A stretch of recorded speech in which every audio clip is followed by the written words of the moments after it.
জলপাইগুড়ি জেলার দক্ষিণ বেরোবাড়ির সাতকুড়া বাজার এলাকায় কুকুরের কামড়ে জখম শিশু ছাত্রসহ 12 জন। সোমবার সন্ধ্যা থেকে মঙ্গলবার বিকেল পর্যন্ত ফকিরপাড়া, রজতপাড়া, সাতকুড়া বাজার, গর্তেশ্বরী সহ সংলগ্ন এলাকার মধ্যে ঘটে এই ঘটনা। আহতদের হলদিবাড়ি গ্রামীণ হাসপাতালে নিয়ে যাওয়া হয়েছে। স্থানীয়রা জানান, সোমবার সন্ধ্যায় প্রধানপাড়া এলাকায় রান্নাঘরে ঢুকে একটি কুকুর হঠাৎ করে কামড়াতে শুরু করে। এরপর রাতে সাতকুড়া হাই স্কুলের পেছনে কুকুরদের নিজেদের মধ্যে মারপিটের সময় মহাবুল মণ্ডলের পায়ে কামড় দেয়। মঙ্গলবার সকালে গর্তেশ্বরী বার্ষিক উৎসবের প্যান্ডেল খোলার সময় দুজনের পায়ে কামড় বসায়। দুপুরে পরীক্ষা দিতে যাওয়ার সময় স্কুলের সামনে এক ছাত্রের পায়ে কামড় দেয়। বিকেলে স্কুল থেকে বাড়ি ফেরার সময় এক নার্সারি স্কুলের খুদে পড়ুয়া ও সাতকুড়া হাই স্কুলের নবম শ্রেণীর এক পড়ুয়ার পায়ে কামড় দেয়। এরপর সাতকুড়া বাজারে পরপর 4 জনকে কামড় দেয়। কুকুরের কামড়ে কারো গালে, কারো কোমরে, কারো বা পায়ে ক্ষত হয়। এতেই ব্যাপক আতঙ্ক ছড়ায় এলাকায়। সকলে মিলে কুকুরটির খোঁজ শুরু হয়।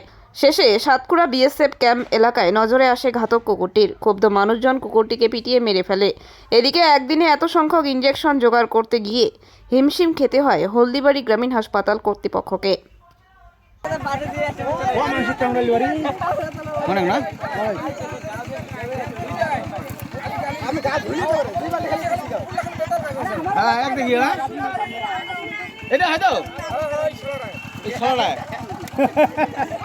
তোমার বেগে কামড়াইছে?